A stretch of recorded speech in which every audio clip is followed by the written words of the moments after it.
Hello viewers, welcome to traditional Bangla kitchen. আজকে একটি মজাদার রেসিপি চিংড়ি মাছ দিয়ে কলার মোচা ভাজি আপনাদের সাথে শেয়ার করব।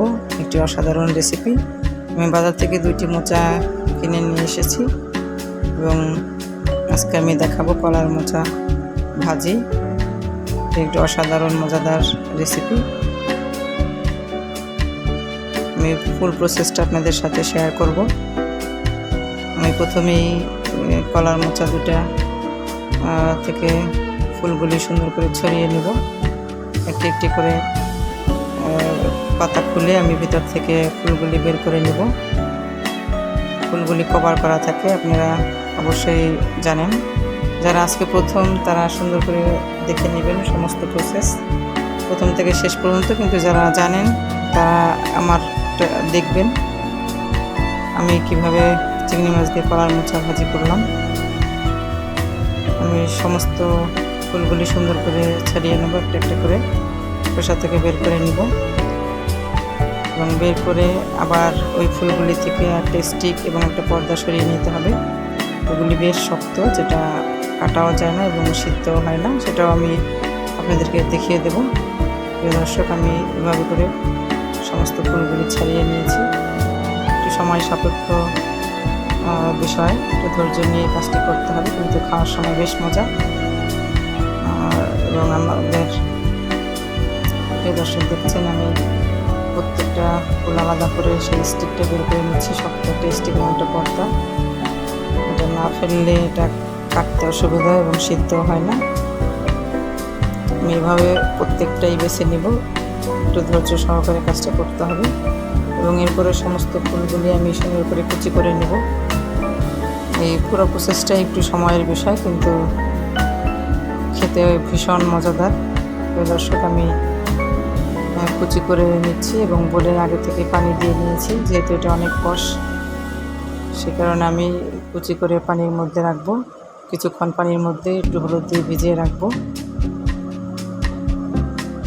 আমি সমস্ত ফুলগুলি এভাবে কুচি করে নিব।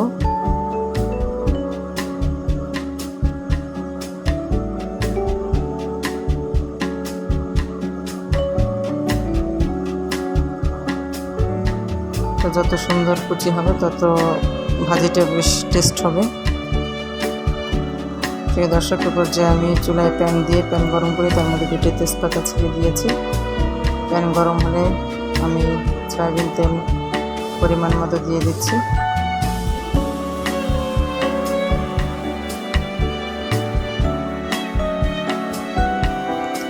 তেজপাতা একটু ভাজা ভাজা হলে এর সাথে আমি খুব সাধারণ মশলাই কলার মোচা ভাজিতে ব্যবহার করব। পেঁয়াজ কুচি, রসুন কুচি এবং কাঁচামরিচ, সাথে গুঁড়ো চিংড়ি। আমি তেল গরম হয়ে গেলে এর মধ্যে পেঁয়াজ কুচি দিয়ে দেব।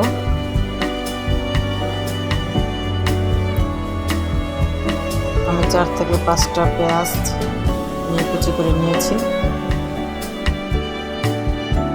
আপনারা কলার মোচার পরিমাণ বুঝে মশলা ব্যবহার করবেন।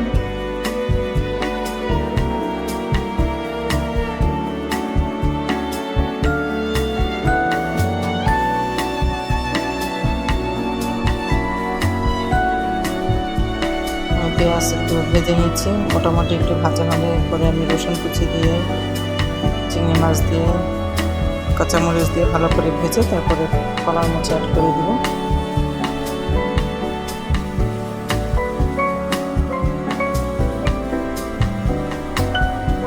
প্রিয় দর্শক, আজকের এই রেসিপিটি ট্রেডিশনাল বাংলা কিচেনের একটি সত্যি মজাদার রেসিপি। আপনারা অবশ্যই লাইক, কমেন্ট, শেয়ার করে পাশে থাকবেন, সাবস্ক্রাইব করবেন, আমাদেরকে উৎসাহ উদ্দীপনা দেবেন।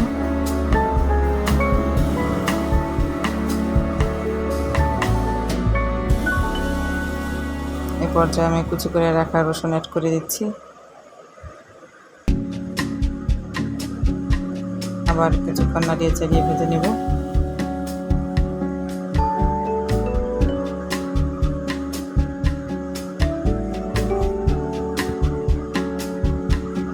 মোচা কুচি করে নেওয়া এবং মশলা ভেজে নেওয়াটা যতটুকু সময়ের ব্যাপার, কিন্তু কলার মোচা ভাজিতে তেমন সময় লাগে না, খুব কম সময়ের মধ্যে হাইয়েস্ট 6 থেকে 7 মিনিটের মধ্যে কলার মোচা ভাজিটা রেডি হয়ে যায়।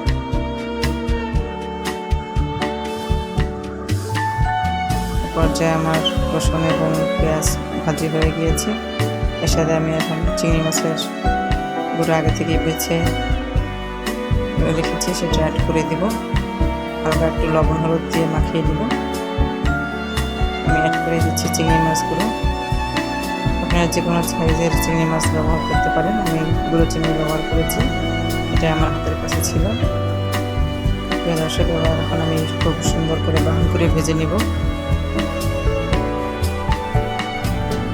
চিংড়ি মাছ ভাজা হয়ে গেলে সাথে আমি কাঁচামরিচ অ্যাড করবো। অবশ্যই কাঁচামরিচ, শুকনো মরিচ বা গুঁড়ো মরিচ আমি অ্যাড করবো না।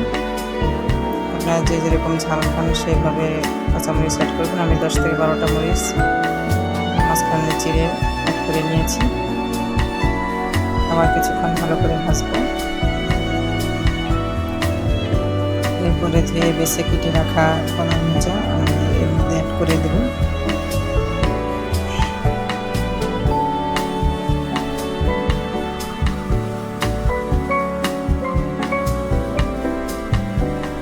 দর্শক, আমি পর্যায়ে কুচি করে রাখা কলার মোচা অ্যাড করে দিচ্ছি। সমস্ত মোচা অ্যাড করে দিয়ে আমি সুন্দর করে নাড়িয়ে চাড়িয়ে ঢেকে দিয়ে কিছুক্ষণ রান্না করব।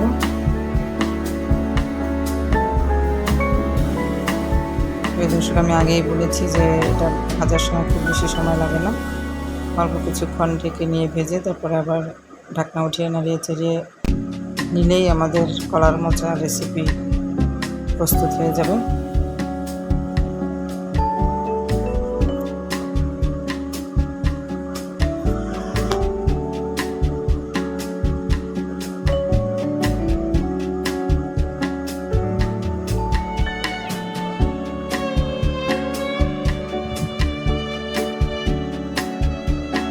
দর্শকের পর্যায়ে আমি খুব সুন্দর করে সমস্ত মোচা ভালোভাবে সব মশলার সাথে মিশিয়ে নেব। খুব ভালোভাবে নাড়িয়ে চাড়িয়ে মিশিয়ে দেব এবং পরিমাণ মতো লবণ এবং সামান্য একটু হলুদ দিয়ে আমি ঢাকনা দিয়ে কিছুক্ষণের জন্য ঢেকে রাখবো এবং পরে ঢাকনা উঠিয়ে নাড়িয়ে চাড়িয়ে নিলেই আমাদের চিংড়ি মাছ দিয়ে কলার মোচা ভাজি রেসিপি একদমই রেডি হয়ে যাবে খাওয়ার জন্য এবং পরিবেশনের জন্য।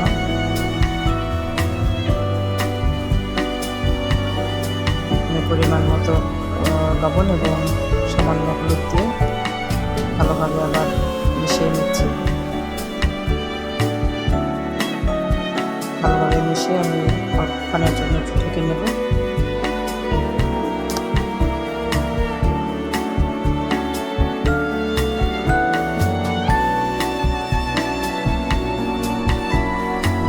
ঢেকে দিয়েছি এবং আবার ঢাকনা উঠিয়ে দর্শক আমি একটু নাড়িয়ে চাড়িয়ে নিয়েছি। আমাদের কলার মোচা রেসিপি একদম প্রস্তুত। আমরা এখন পরিবেশন করে নামিয়ে নেব। Thanks for watching.